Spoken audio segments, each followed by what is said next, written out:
Hi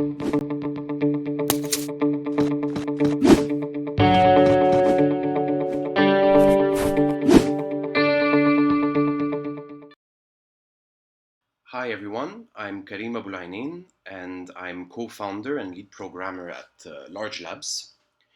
And thank you so much for following this talk. Today I want to talk about how Largelabs switched to gamification with retro games. But most importantly, this talk is about our journey as a studio. It's kind of a case study about our failures and our approach to strategic decision making and how we finally repositioned ourselves in a very competitive market. We actually have a lot to cover, so let's jump right into it. Let's take a look first at what Largelabs was doing in 2018 and where we actually come from. Largelabs is a studio, a video game studio between two countries, between France, the village of Villandreau, which is in the south of France, and Egypt, in downtown Cairo. So it's basically two companies with the same owners, me and Sébastien Marty, who's a French game artist. And between these two companies, there are service agreements. So these are two separate companies, but they work together with a contract. And in 2018, it was basically the two co-founders doing everything. Very intensive bootstrapping. We had no investor. We were using our savings and whatever money we could find to survive. And we were doing regular trips between France and Egypt, and we were mostly working from home. I want to jump right into our first failure, which is the first game we decided to develop, Escape. Escape is kind of the dream of any indie studio. We worked for a very long time on lots of concept art. We developed a whole lore for the game. We were looking for, a lot of innovations in the gameplay. You had the possibility to switch between 3D and 2D. A lot of work has been made, over 2.5 years of work, and it barely reached the pre-alpha stage. So much work, and we barely had a playable version that looked very nice, but it was far from the game we wanted to make. In the meantime, there had been an evolution of the mobile market because we took such a long time to make it, and we were a bit behind the trend because the game was kind of a 3D runner but with a twist. And it was too big of a game, and mobile platforms were too small for what we wanted to develop. The 3D runner genre was too small for the whole universe that we had created, and we had to kill the game. Literally, it was hard, but we did it. Then came Aliens vs. Cowmander, so we learned our lessons from Escape, and we decided to take a different approach with a very short and iterative dev cycle, limited to 2 months, not more. Whatever we get after 2 months, we ship it. We were trying to fit to the trend by going a bit more casual. We were intensively reusing the existing code to make the development cycle shorter, and not reinventing the wheel again. We went from a mini game that was in Mario 64 DS, and we liked the idea, and we developed on this idea. Okay, so Aliens vs. Cowmander is our second failure. First off, we can say it was a critical success because, it won the best game at Run Double Jump 2018, and thank you again for this. It was awesome. Which took us to the Indie Prize in the USA in 2019, which was awesome as well. It kept a consistent 5-star rating. It was heavily featured on the App Store. Surprisingly, one day I woke up and I saw so many downloads in so many countries, and it was a great feeling. However, it was a total commercial failure. The game barely made $100 because of non-profitable design choices. Our design was endless, and we were not printing any ads. Instead of going for level-based or shorter sessions, the targeting was very bad. We were somewhere between mid-core and hyper-casual, and the game had low retention on the two targets in the end. and it passed the CPI test very well because it was colorful and nice and pretty, but the retention was very low. And so, as Largelabs, we saw that mobile gamers they wanted a game that they could play very quickly, very short sessions. It was the explosion, the boom of the hyper casual market, and we had developed this very polished experience that, in the end, wasn't that appealing for mobile players. So after almost 3 years of existence and no success, we had to look at the last resort solutions. What are we going to do with Largelabs? Uh, yes, we wanted to keep making fun video games. We were ready to let go of the past and not look at Escape again, not look at Aliens versus Cowmander again. We wanted to keep increasing our value, which is our code base basically, and we really wanted to start being profitable after all this time struggling, which means that selling our code base and closing Largelabs at that moment, at that point, was not an option. Switching to hyper casual was not an option. We were not happy doing it. Making Aliens versus Cowmander 2 had made no sense at this point. And yeah, being low on capital, you're tempted to take a loan, to be in debt, but we didn't want to take this risk. So we came to the conclusion, why not going B2B for a while?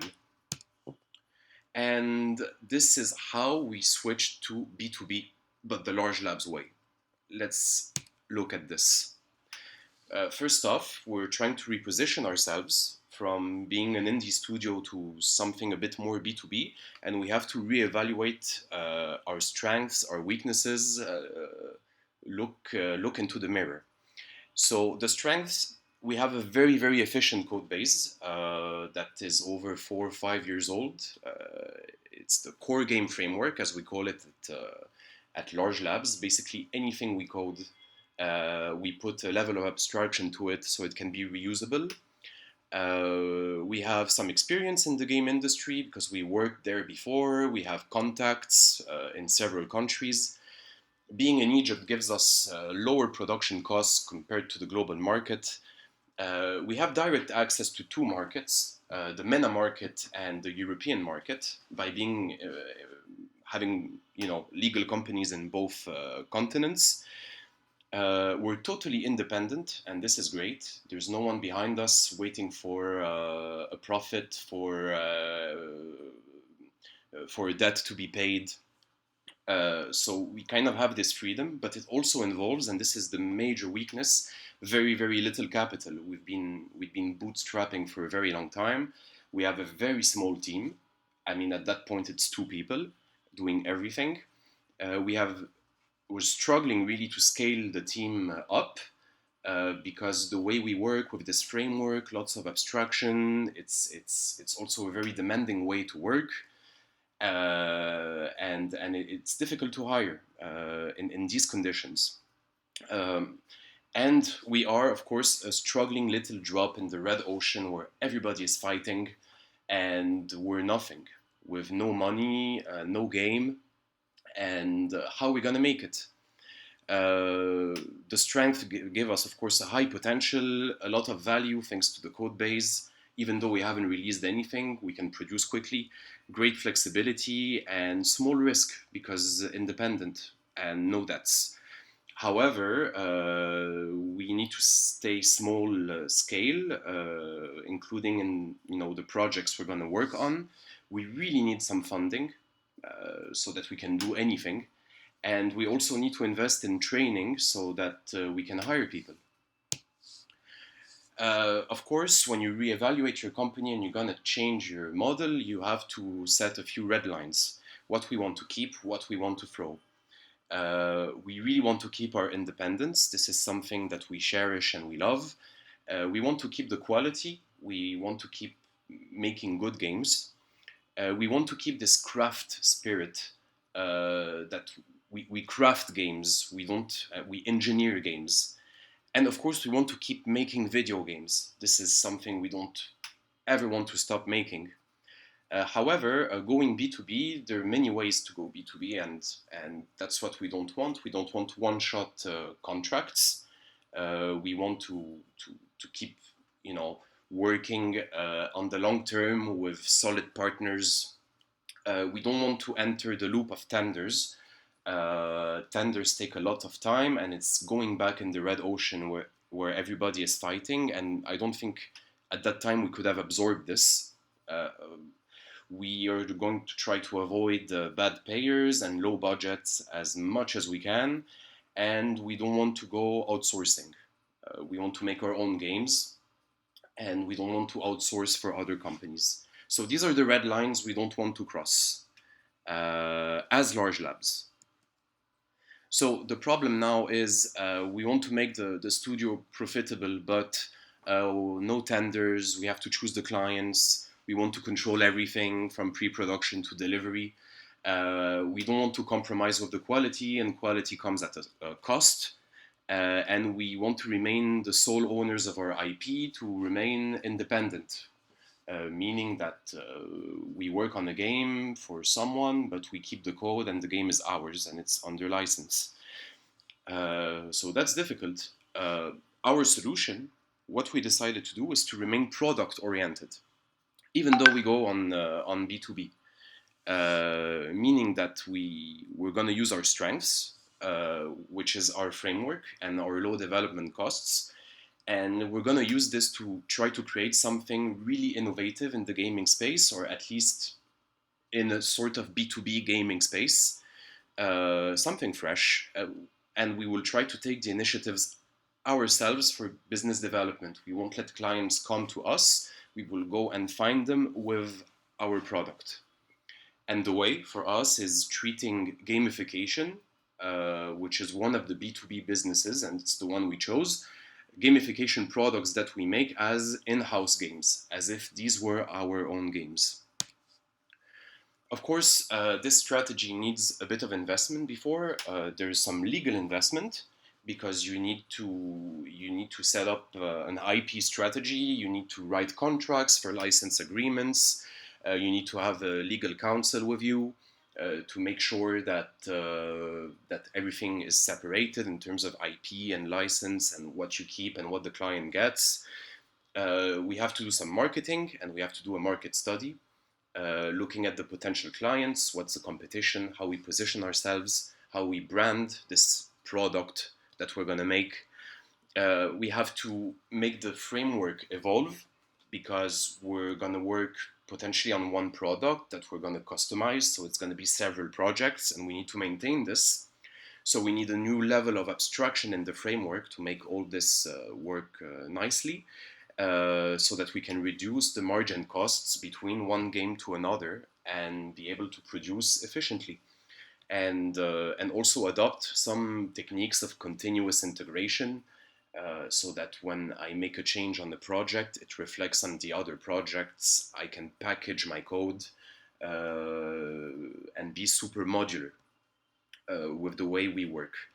And of course, we need to invest in the onboarding process, because hopefully whatever strategy we're gonna, whatever journey, whatever route we're gonna take, well, we hope it's going to be successful, and if it's successful, we're going to have several projects at the same time, so we need to hire people, which means onboarding, so documentation of the code, documenting the pipeline, the way we work, since it's a bit specific, and setting up an HR strategy. We chose a market that we're comfortable with, which is the French market, and we studied the French market with the following methodology. First, we try to define what's the client's perspective. So we define what we call personas, which are imaginary characters that could be the client. Some engineer who works in some company, some person who works in an agency, whatever. We define a profile, psychological, professional, what he or she likes or hates, whatever, and we define what is their problem that they're trying to solve and what solution could we offer.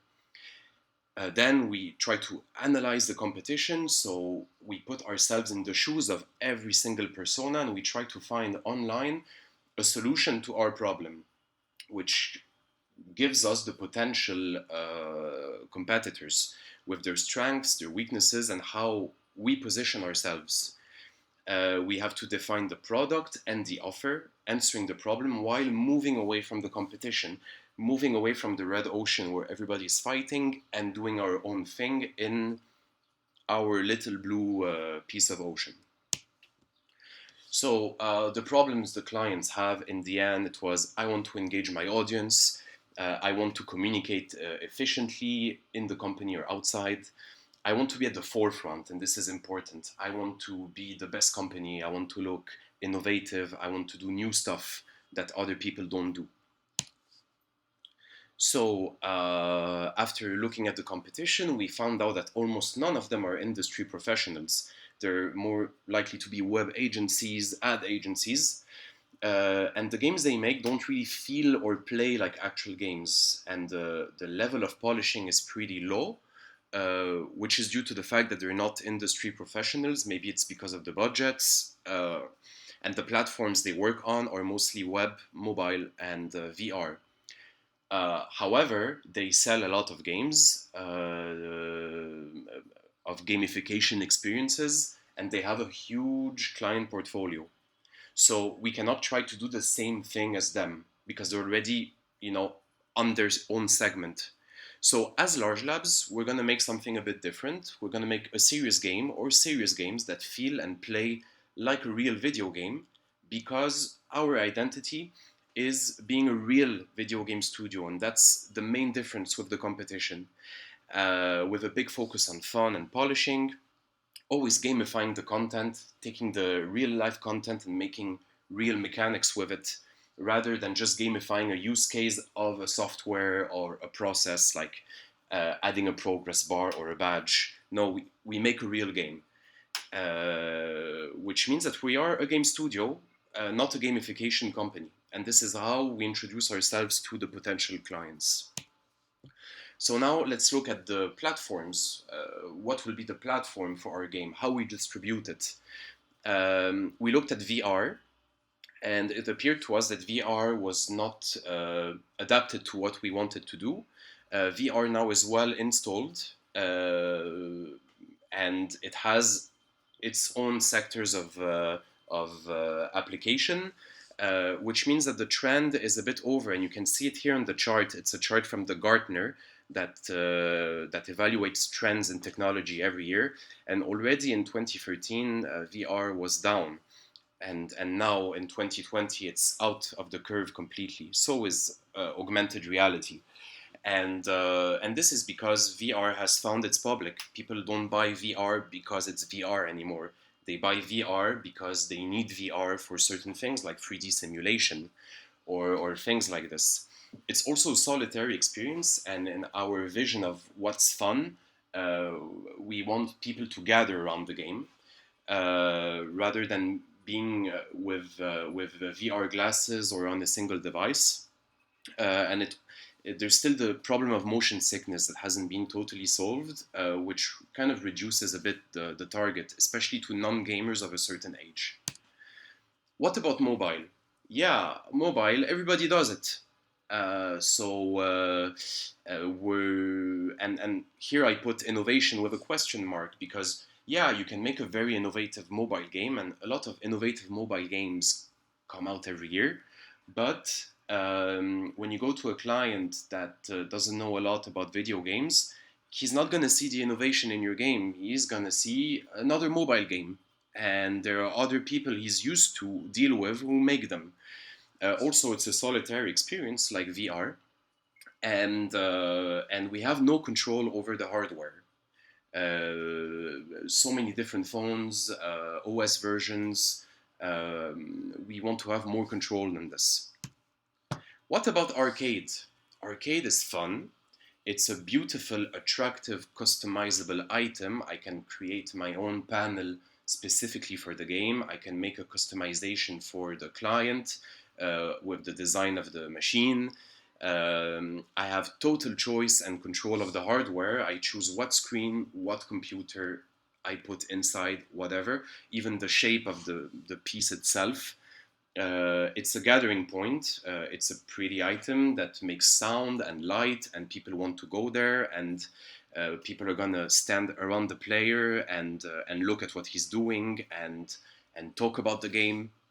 And it's insanely fun to play with all these buttons that have LEDs in them. It's insanely fun.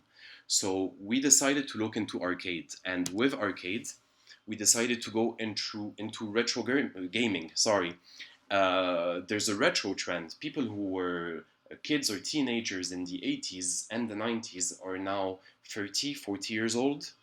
There's a very strong hype around retro gaming or around retro in general. You have things like TV shows like Stranger Things coming out. You have even in fashion the, the whole 80s, 90s clothing coming back. Retro games are at the core of what a video game is. It's really the core. It's the simple, well-known mechanics that are now used in every game, but with another layer of wow. There's the nostalgia factor that is very important and it's playing a big part today on the market. And of course, it's a perfect fit for an arcade machine. Now we need to brand this, to brand our product. We have a learning or communication experience. We have retro gaming. We have an arcade machine. So yeah, e-learning and retro gaming. Let's call it retro learning. And then we made our first prototype for the machine. And this is a photo of Insomnia or AGDA 1 year ago. And we went and tested the product and see if people were actually happy to go and play on an arcade. And then there's the crucial first deal, because we have a problem. We have no money. We want to keep the IP.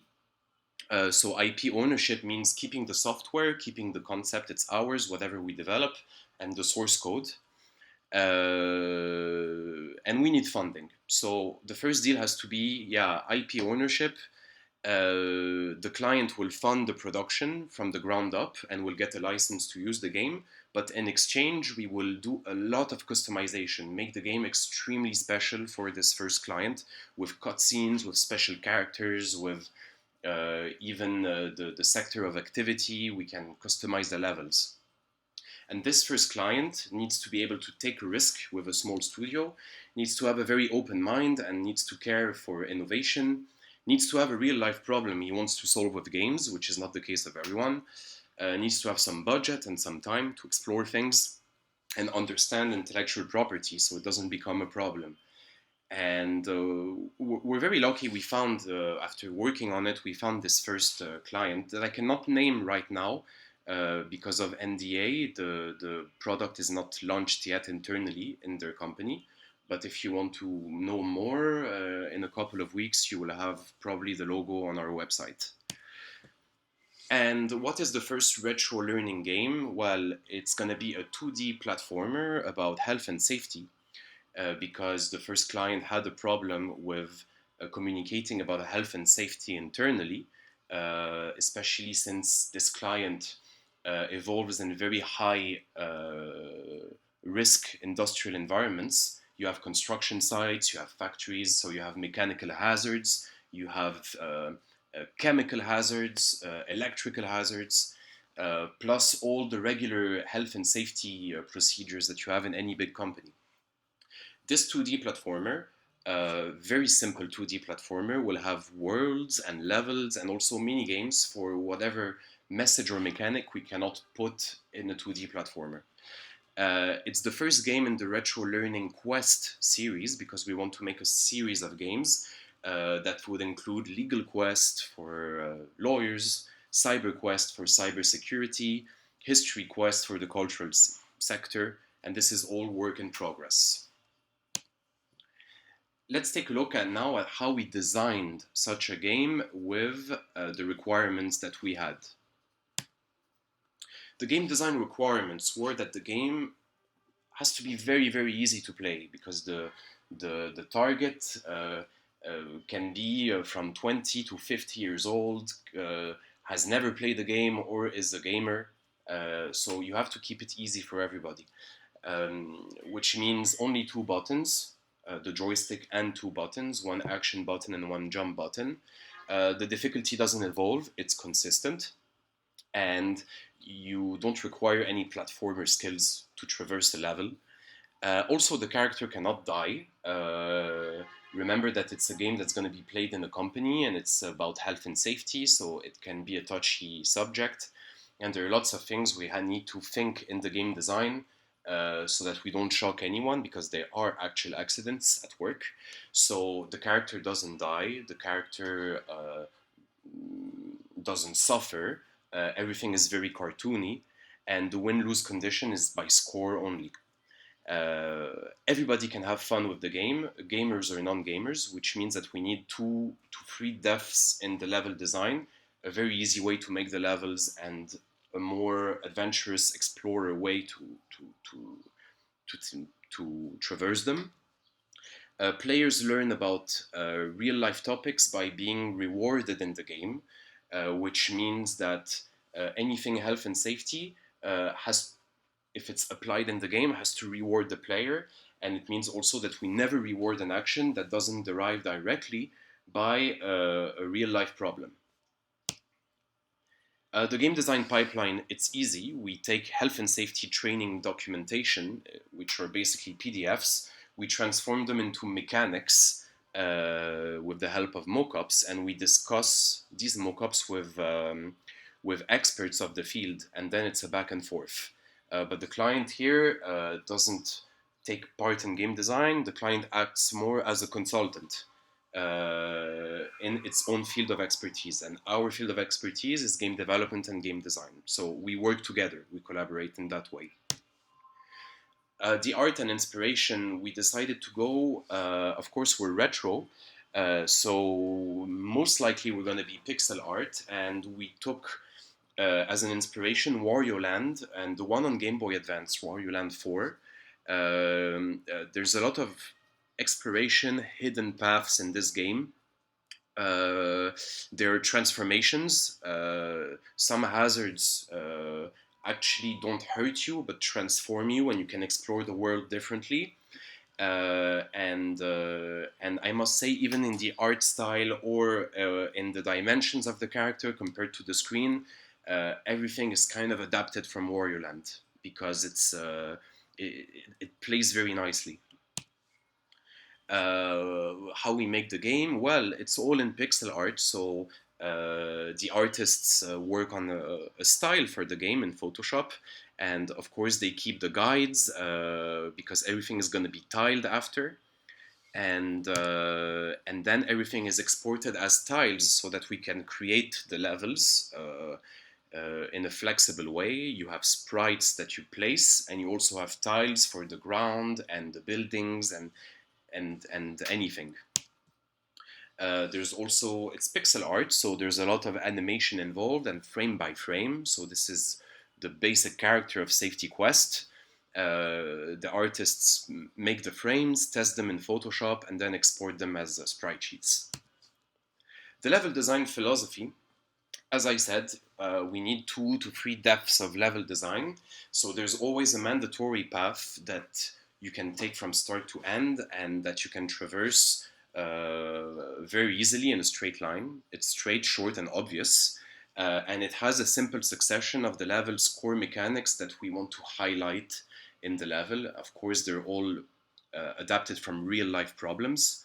And then you have derivations, which always loop back on the mandatory path. So these are other paths, and you're rewarded with a big coin or something else. And then you have hidden rooms with more coins and a big reward for visiting them. The level design implementation is as it shows here. We have mockups. Every mockup is going to be an idea, and then the level designer takes them and draws the whole level with tiles and implements these ideas that were confirmed valid by the client. Let's take a look at a video of Safety Quest. I'm going to start it here. So that's a level in which you have heat mechanics. But first here, he's going to try to traverse this thing and he's going to be hurt. So he needs to get his helmet in order to traverse it safely. The debris that are falling from the ceiling. Also, it gets very hot, so he gets dehydrated. And this is how you reduce the heat gauge by drinking. You have several checkpoints like this. You can slip on the water, which you need the boots to traverse it. You have to close hydrants to ensure that it's summer and people open the hydrants on the street and playing in the water, but it's wasting water. And yeah, these are basically a few of the mechanics. I'm not going to play the video again. I'm just going to move forward. So that was an overview. Let's take a look at the outcome and some of the conclusions of this experience of kind of revamping the whole Largelabs. Did the strategy pay? Well, I think yes. In 2018, we had 2 failures, and we were a bit depressed, to be honest. We had 0 capital. It was only 2 people doing everything. And after this, we had a lot of doubts about the future. In 2020, we have 1 loyal, very happy client and 15 machines delivered. We have 2 years of treasury secured, 4 people working in the company, and we're feeling pretty confident with what we have now, which of course increases the quality of our work. But most importantly, did we compromise? Did we cross any of our red lines? No, not really. We are still a video game studio that makes games, and we still have this identity. We still focus on quality and polish. We don't do tenders. We don't do one-shot contract. Instead of this, we remained product-oriented and we sell our own product. Product that we own because the IP is ours and we license it.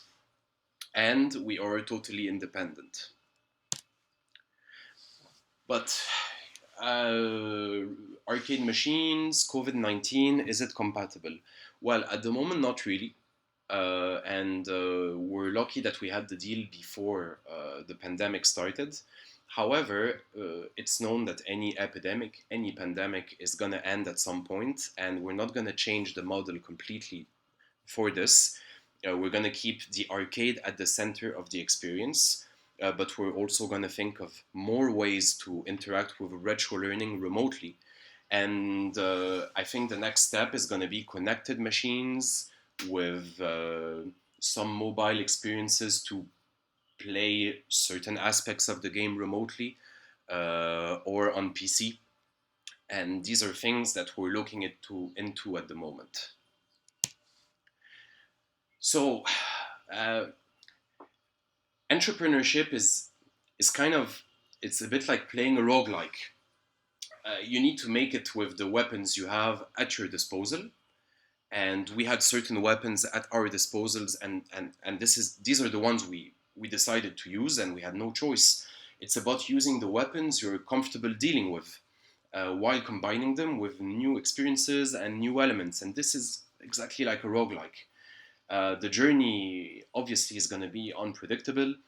The outcome will surprise you, but by any means, it's all about adapting. I hope that I managed to interest you with this talk, and you learned 1 or 2 things from our failures and our experience in this field, and how we readapted. We can continue the discussion. It would be my pleasure. You have my name, which is my name on most of the common social media, and my email. And thank you very much.